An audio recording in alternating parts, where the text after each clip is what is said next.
Hello everyone, তোমরা সবাই কেমন আছো? আমি ফার্মাসিস্ট মোহাম্মদ তানিম আহমেদ আবারও তোমাদের জন্য নিয়েছি নতুন জব আপডেট ভিডিও।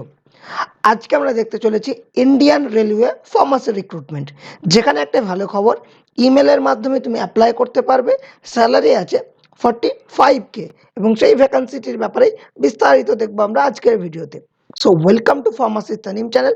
ফার্মাসির দেশে যে কোনো ধরনের সরকারি চাকরির খবর এবং অ্যাডমিশনের আপডেট সবার আগে পেতে subscribe the channel pharmacist Tanim. চলো আমরা চলে যাই আজকের ভিডিওর মূল পর্বে। সো আমরা অফিসিয়াল নোটিফিকেশনে চলে এসেছি নর্দার্ন রেলওয়ের তরফ থেকে। কী হয়েছে?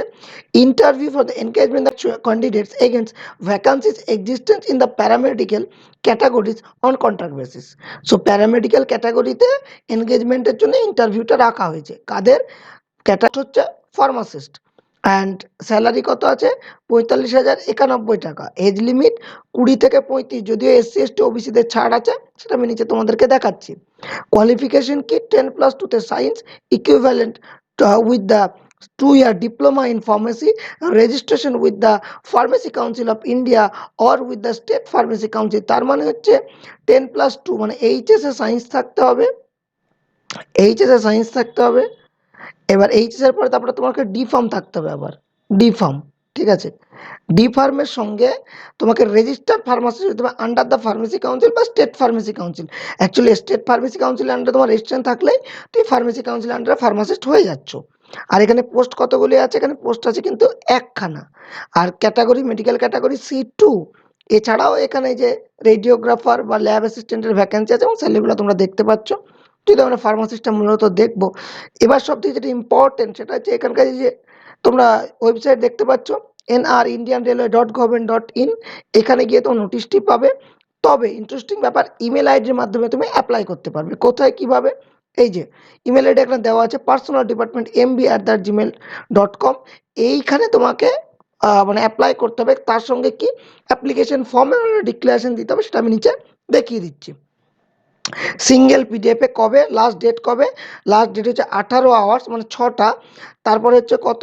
11/11/2022 মানে সামনে 11ই নভেম্বরের সন্ধ্যা 6টার মধ্যে তোমাকে পিডিএফ ফরম্যাটে দুটো জিনিস পাঠাতে হবে। আমি নিচে সেগুলো দেখাচ্ছি। এবং তার সঙ্গে ডকুমেন্টস কোন অ্যাড্রেস করে দিতে হবে।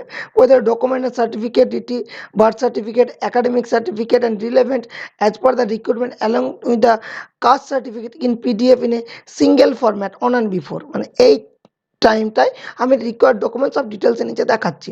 এখানে দেওয়া আছে। তারপরে last date of the submission 11/11/22 বললাম যেটা।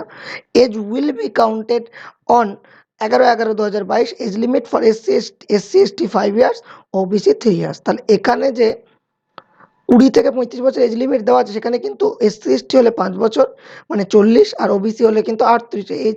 এর ছাড়টা কিন্তু পাওয়া যাবে। এরপর কি হচ্ছে? Number of post specified in the above are the best on the vacancies and the variation may occur. মানে একখানা কিছুটা বাড়তেও পারে, সেটা বলতে চাইছি। And those who are employed will have to produce no objection form from the present employer. তাহলে কেউ যদি কোথাও কোনো এক জায়গায় কন্ট্রাকচুয়াল বা কোথাও কিছু চাকরি করে থাকো, মূলত গভর্নমেন্ট, তাদেরকে এনওসি জমা করতে হবে। Interview will be held on 25/11/2022 মানে নভেম্বর মাসের 25 তারিখে ইন্টারভিউটা হবে। কোথায়? Senior DPO, north railway, Moradabad. এখানে ইন্টারভিউটা হবে। তারপরে willing candidate should be reported in the interview by the ডিভিল রয় রেলওয়ে। তারপরে হচ্ছে এইখানে যেটা আছে মুরাদাবাদের অফিস অ্যাড্রেসটা দেওয়া আছে মুরাদাবাদের। ওকে, এবার আমরা যদি স্ক্রল করে নিচের দিকে যাই, যে সেলফ ডিক্লারেশন, এই যে এখানে একটা সেলফ ডিক্লারেশন কপি আছে। এটা ছাড়াও এই যে certificate of the supporting the SC ST, তোমরা যদি SC ST থেকে বিলং করো সেটা, internship certificate, birth certificate and secondary and তোমার ডি ফার্মের সার্টিফিকেট, সমস্ত কিছু লাগবে। এছাড়া এখানে যে ফর্মটা আছে এই ফর্মটা ফিল আপ করতে হবে। এই সম্পূর্ণ ফর্মটা ফিল আপ করতে হবে। প্রথমে এই ফর্মটা ফিল আপ করতে হবে, তারপরে এই ডিক্লারেশনটা রেডি করতে হবে। ডকুমেন্টসগুলো বললাম SC ST সার্টিফিকেট, কোনো টেকনিক্যাল প্রফেশনাল কোয়ালিফিকেশন থাকলে সেটা certificate, no objection, character certificate যেটা বললাম from the gazetted officer, internship certificate, সমস্ত কিছু একটা PDF করে কিন্তু তোমাদেরকে মেল করতে হবে। এই যে মেল আইডি দেওয়া আছে, সেই মেল আইডি থেকে মেল করতে হবে। আর এখানে selected candidate will be engage on the contract terms or condition for the period up to 30/6/2023 পর্যন্ত এই কন্ট্রাক্টটা কিন্তু থাকছে। আর এখানে হচ্ছে engage contract will not confirm on selection candidate any right for regulation or absorption on the post, মানে সে রেগুলারেশনের জন্য দাবি করতে পারবে না, এটাই বলছে। হ্যাঁ, the contract will be contract shall be liable for the termination by going 2 week notice by either side without assigned any reason, মানে 2 সপ্তাহ একটা 14 দিনের একটা নোটিশ বা 2 সপ্তাহের একটা নোটিশ দিয়ে যে কোনো সময় কন্ট্রাক্ট পিরিয়ডটা ওরা ক্যান্সেল করতে পারে, এটাই বলেছে। এবার মূলত তোমরা এই যে মানে মেল আইডির মাধ্যমে অ্যাপ্লাই করছো এবং এই ফর্মটা এবং ডিক্লারেশনটার মাধ্যমে, ফর্মটা এবং ডিক্লারেশনের মধ্যে স্টিল কারো কোনো কনফিউশন থাকলে বা কোনো কিছু জায়গায় জানার থাকলে অবশ্যই কমেন্ট বক্সে জানাও। Thank you so much. Stay tuned with the Pharmacist TANYEEM for further update of any kind of pharma job, government job or WB HRB update also. Thank you so much. Stay tuned with the Pharmacist TANYEEM.